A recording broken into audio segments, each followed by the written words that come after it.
Fala galera, Thiago da avcenter.com.br, maior loja de som ambiente, home theater, som profissional da internet, tá?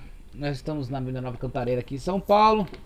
Aqui é o endereço da gente de retiro, dos pedidos do site, que atende alguns clientes. Ó, mas vamos falar sobre a WLS 4SA branca, tá?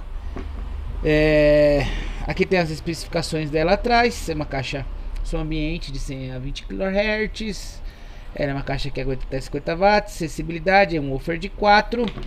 Tá? É uma linha mais assim, só compra bastante para pôr em residência, em casa, ou você tem uma loja aí que um pouco mais sofisticada, né? Porque ela não é uma linha de entrada da WLS, então assim é uma caixa bem legal.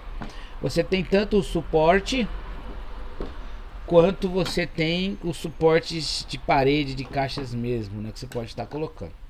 Então ela é bem legal, você pode instalar ela na parede, quanto você pode instalar no teto. O suporte dela também é articulável, então é bem legal. Então esse vídeo é para te mostrar a WLS linha R4. Você encontra no nosso site avcenter.com.br. Você entra no nosso site, digita WLS, ela deve aparecer. Se não aparecer, vai ser a maior vergonha da internet.